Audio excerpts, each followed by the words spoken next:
Hello, my name is Mordred Viking, and I'd like to welcome you to this first episode of Let's Try Crowfall. Now, Crowfall is a game that I've been following for quite some time, and I'm really super excited about.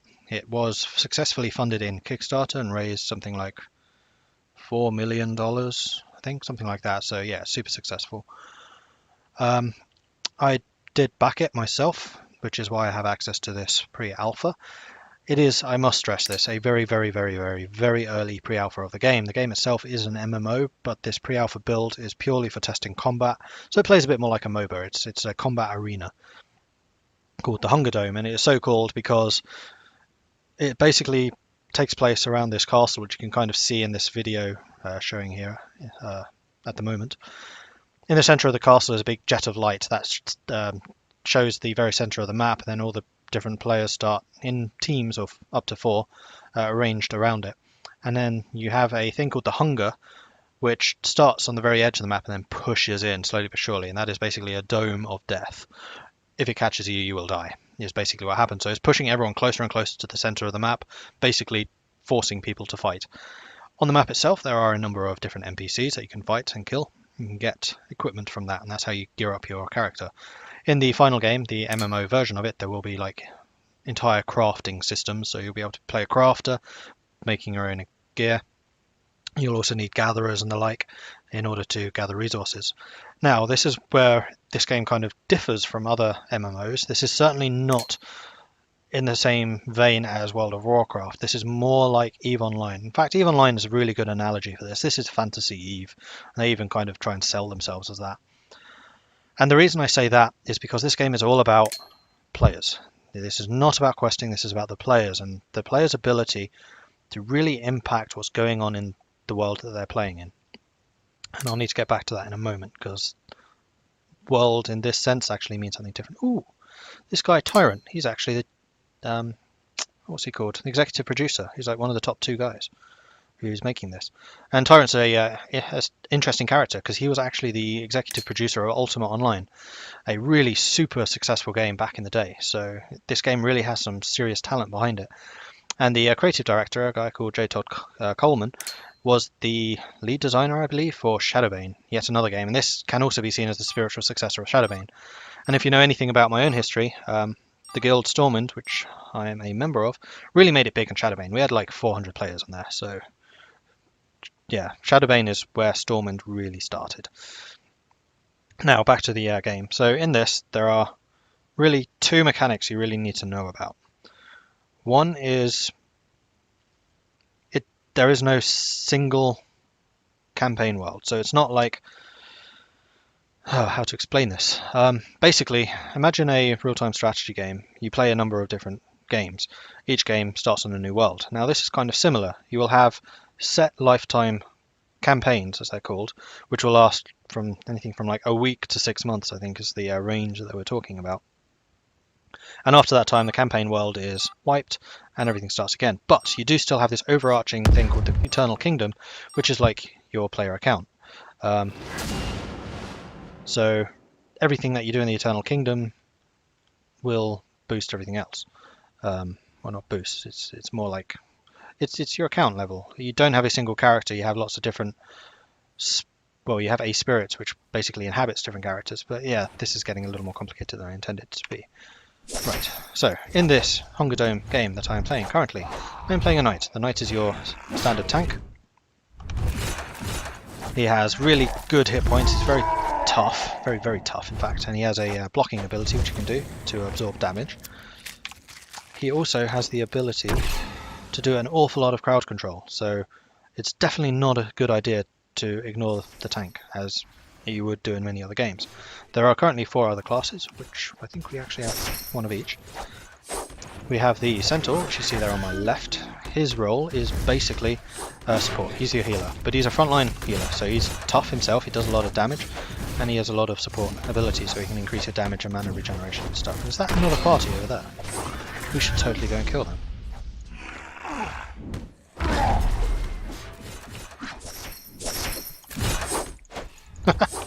Well, that was not intended. So, as I did say before, there are different parties in this game, and we have just found one of them. Ah, you stunned me. try and get out of here. So, we are currently fighting these guys. I'm going to try and stun this guy. Boom, gotcha. So I'm currently fighting another knight. And this is really kind of highlighting quite nicely the fact that this is all about player conflict. It's all about finding different groups of players, guilds, teams, whatever they are, and fighting them for territory and stuff. So we are currently... Wow, did we just completely obliterate them? I kind of think we did. Get over here. Oh, hi. We just killed your entire team. And you didn't notice. Tisk, tisk, tisk. So I have to stress, I'm not actually very good at this game. In fact, I'm kind of rubbish at it. I have not had a chance to play this nearly as much as I would have liked, just because I've had so many other things to do. Particularly with this YouTube thing that I've been doing recently.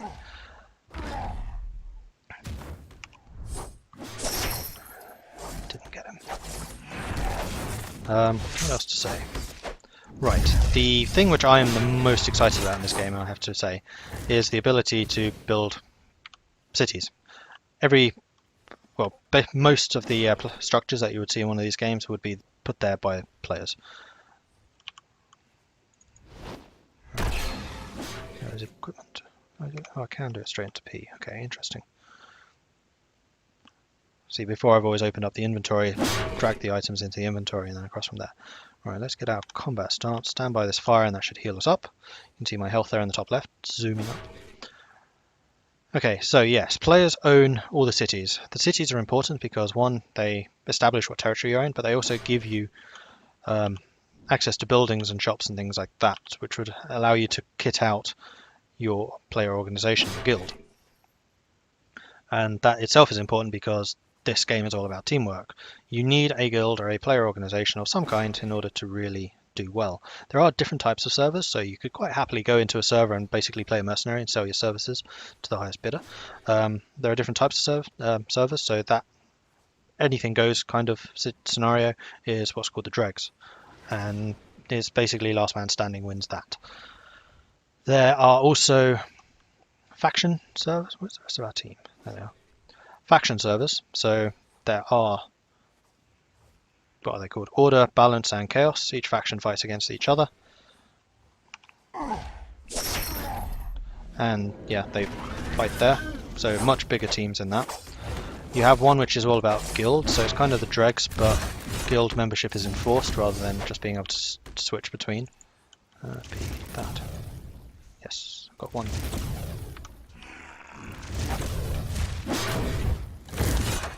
And then you have the God World, which is basically there are 12 factions, which is what we're actually playing right now. You can see up to the left of my name and all the names of my allies. You can see that we have, let's see, armor 60, armor 20, on better armor already. A god, basically. So we are currently fighting for civil, I think. Are you fighting something else? Yeah, you are. So hold down shift, I should be able to sprint. Get over here, kill this guy. Good stuff. Was there anything on him? Still need new weapons. I don't have any new weaponry yet. And cities are important because once you do start crafting equipment, for example, your craft workshops will be based in those cities. Cities will be able to control resources, so if you want to really mass produce metals instead of going out and banging on a rock all day, you would actually be able to own mines and quarries and things, which would automatically produce those materials for you. Of course, you need to protect them, and you need to get those resources home, which in itself adds an entire layer of logistics. Why can't I? Oh, cripes. I've lost the ability to use my mouse. There we go. Much better. So, this is early alpha. Bugs will happen. That's all I can say to that, really. Let's queue up my stun. And whack 'em. Boom. Does a ton of damage, that. Brilliant skill. Boots, yes, I'll take those. Anything in the other one? Now if we go out of combat mode, we should start healing up here by the fire. Lovely. So yes, towns, very important, cities, very important. And you will be fighting over those towns and cities with the other player groups, which is why you need them. Who's that? It's just another cat? Yes it is. Let's get back into combat. And this really is my favourite move. As soon as that crosshair goes red, zap. Get over here! Stun you. Boom. That stun is amazing. I really like that stun. Come on, give me a sword. I already got all that stuff. Don't need it. So the Confessor is your mage. She uses the books, which we've been finding a lot of apparently. In the complete game, you will have sieges, so towns obviously can be fought over and destroyed. You build your own cities. They're not just there, you build them. And you will need to take siege engines and stuff. This will have a fully destructible environment, or at least the walls are destructible. I don't know if, yeah, I think the rest of the environment is. Maybe not quite to the level of Minecraft, but you'll certainly be able to like set up mines and stuff and dig under the walls. And those trebuchets will be usable. And in fact, in the next planned test, which will be 2.0, which is called Siege Perilous, they're going to add all the destruction abilities. So, for example, this fort, you'll be able to knock down the walls, you'll be able to smash it to pieces, you'll be able to upgrade it, downgrade it, whatever. And that should be really quite interesting. So this is the central keep. This is what we're fighting for, that very centre of the map, that's right there. The thing with the keep is it does have the most dangerous creatures in the centre at the start, but it also has the best loot. And obviously this is where everyone's going to be congregating at some point, so competition is going to be fierce. I really need to heal. There's a fire in this middle, I think, which I really quite need, because I'm bleeding. No, I'm poisoned. So we do need to be careful here because enemies will be around. In fact, I can hear combat right now, so they probably are nearby. There are still 8 players in the game, so there's 2 teams. Our 4 and another 4. We knocked out a team right at the start of the game. So it would be absolutely lovely if we could actually win this game. But if it's the team I think it is, then that might be more difficult than it sounds. There is a... Okay. What's the jump up? Don't know.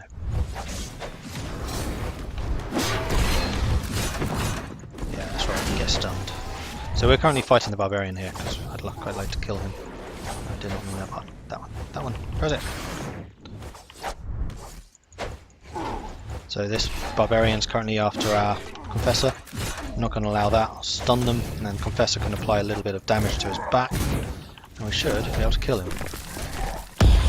Yes, we got him. So he just blinded us, which is why I was not able to see that. I'm now going to go and sneak over here to the fire and hopefully heal up a little in between this fight. Oh, screw up. Nope, maybe not.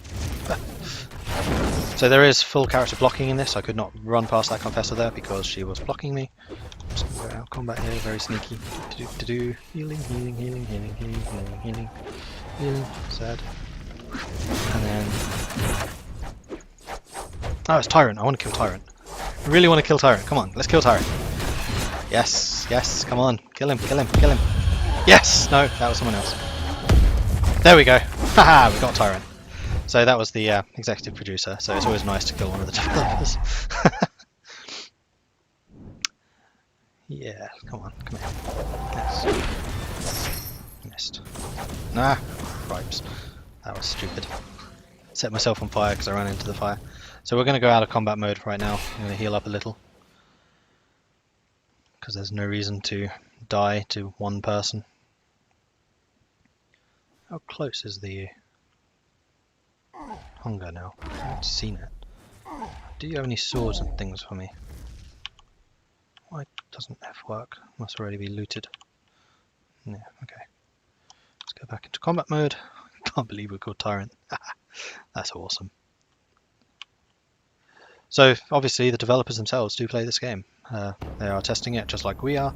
This is currently the European server test, so that's why lag and latency is fairly decent for me. Obviously I'm based in the UK. Trying to think what else I need to say about this game. We just have one guy who's hiding, but he won't be able to hide forever because the hunger is coming. He will eventually be pushed into the central area, which is where we are standing.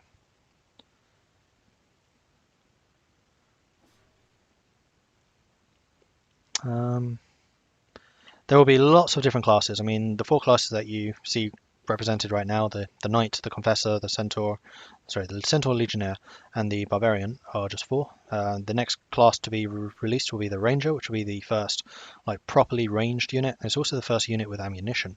So they have the ability to switch between ranged and melee combat. And that's obviously useful because it tests ammunition, it tests range combat, it tests projectiles, although we already have the Confessor has magical projectiles but nothing physical. And then beyond that, you also have like Dwarven Forge Masters, you have Elven Ice Weavers, I think they're called, Assassins, trying to remember, Druids. Yeah, I can't remember the full roster, but it's a fairly decent amount. And yes, all the characters will look the same, so all knights will look the same, so you will be able to change your face. That will be unique, and obviously the gear you're wearing, that will be unique as well. But the reason they've done that is they don't need to animate multiple actions for multiple skeletons, and the animations then will be much cheaper, and they can spend the money on others. Well, that's hunger. On other important things like the cities and towns and sieges and things like that, which will be much cooler.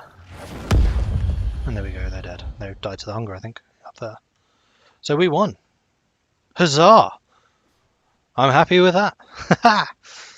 Okay, and that's it for Crowfall. Thank you very much for watching. I hope you're as excited about this as I am, because trust me, I'm excited. I think it's due for release next winter, so it's still got a year and a bit of development to go. But they're making great progress. I mean, they've been doing this for, I think it's 6 months, maybe, if that. And it's gone from basically scratch to this already. So obviously they're working on the combat element right now, but they'll be adding more. So Siege Perilous will be the first time when we see destructible cities and castles and stuff. I don't know when plans for adding an economy and things like that are. I don't know. Economy is actually what I'm most interested in myself. I like making tons of money. And crafting in this game will be slightly different because you have the crafters who can sit back in the Eternal Kingdom. They can't be attacked, but likewise they probably won't be like contributing much, except to the like overarching economy. Okay, I'm joined. And then you also have the combat crafters, which is what I would be. So these are the guys who go into the combat world, into the campaign worlds. They're the guys who build the cities and the castles and stuff, and they're the ones that are equipping their guilds and their teams so they can actually fight. So without the economists, the fighters have nothing to use, and without the fighters, the economists won't have any resources. So it's really a symbiotic relationship between like the hardcore player versus players. And don't get me wrong, I might not be the best player ever, but I can certainly hold my own in a fight. I played plenty of these games before. I mean, I'm a veteran from Shadowbane, Eve, Ultima, Guild Wars, yeah, loads of different ones. But I just prefer the economics. That's who I am, and you probably see that from my channel where there's lots of strategy games. Anyway, I think that is it for this. I just wanted to kind of give you this little teaser. I might do another episode or two of this, depending on whether I can get in and play any games. Otherwise, I'll probably leave it until Siege Perilous comes out, because that's the update I'm really excited about, because that's when like more of the territorial mechanics start appearing, though you're not actually fighting over territory, I think. I don't know how it's going to work, but yeah, it should be interesting. And this is all they're kind of building the game in a modular fashion, with each module coming live and adding another big component to the game itself. I'm super excited. I'm really excited. There has not been a game like this since Shadowbane, really, and I'm discounting Eve because it's space-based and I like fantasy. Anyway, thank you very much for watching. Please do like and subscribe if you have enjoyed this, and if you'd like to see me doing some more of these, like Let's Tries, or various games that I hear about on the grapevine. And just like let me know if you're excited for this or any other game. I'll try and check them out if you do give me links and the like. No promises about actually publishing anything, but I am a game developer myself. I always like to know what's on the market. Not just because they're the competition, but because I'm a gamer as well. I really like playing games, hence I do this. So thank you very much for watching, and I'll catch you next time. Goodbye.